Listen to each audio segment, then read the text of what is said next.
এই ভাগ্য নির্ধারণের ভোট কিন্তু সেটা নিয়ে আলোচনায়ও কিন্তু দোষারোপ পাল্টা দোষারোপ সালাউদ্দিন ভাই দুই দলের কথাই বললেন। ফলে এই ঘটনাগুলো কি বিচ্ছিন্ন নাকি এগুলোর সত্যি সত্যি কোনো প্রভাব আমাদের ভোটে আসলে পড়ছে, এবং আদৌ কি আমাদের ভাগ্যের ইতিবাচক কোনো পরিবর্তন হবে নাকি আমরা যেই টিমে ছিলাম আবারও সেই কন্ট্রোল জেডি হবে আসলে? জি, অসংখ্য ধন্যবাদ মিশু ভাই আমাকে চমৎকার প্রয়াসে যুক্ত করার জন্য। সাথে আমার দুজন সহ প্যানেলিস্টকেও ধন্যবাদ জানাচ্ছি এবং যমুনা টিভির দর্শক যারা আছে তাদেরকে শুভেচ্ছা জানাচ্ছি।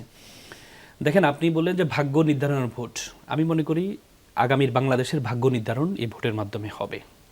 কারণ ইতিপূর্বে আমাদের দেশের এই মানে এত সব ধরনের মানুষ এই গণঅভ্যুত্থানে নেমেছে শুধু দেশকে সুন্দর করার জন্য। তো সুতরাং আগামীর এই নির্বাচন, যে 12 তারিখে যে নির্বাচন, এই নির্বাচন সত্য কথা বাংলাদেশের ভাগ্য এবং বাংলাদেশকে জেতানোর নির্বাচন হবে, কোনো ব্যক্তি কোনো দলকে জেতানোর জন্য নয়। এবং আমি মনে করি কেউ যদি জোরপূর্বকও জিতে যায় তাহলে মানুষের মন জয় করতে পারবে না। কারণ ইতিপূর্বে আমরা 3টা নির্বাচনে দেখেছি জিতেছে, জেতার পরও মানুষের মন জয় করতে পারে নাই। সুতরাং জিতার মাধ্যমে আপনি মানুষের মন জয় করতে পারবেন না।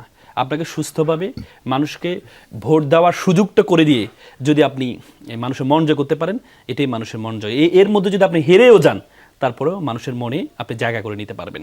কিন্তু ব্যাপারটা হচ্ছে, আপনি আজকে সারাদিন কিন্তু আমরা দেখেছি যে উচ্ছ্বাস, মানে আমি this is a exemplary election I have seen in my whole life.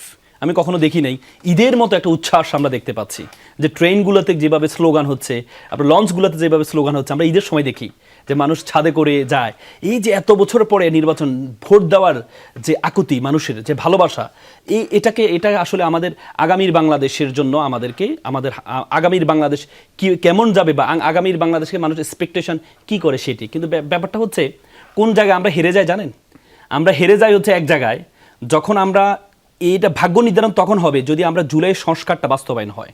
যদি জুলাইয়ের সংস্কার বাস্তবায়ন না হয় তাহলে যে সরকারে আসবে, কারণ আমাদের যে আইন ব্যবস্থা, আমাদের সংসদীয় যে ব্যবস্থা, এই বর্তমানে ব্যবস্থা যদি থাকে, সেম নতুন করে ফেসিজম তৈরি হবে।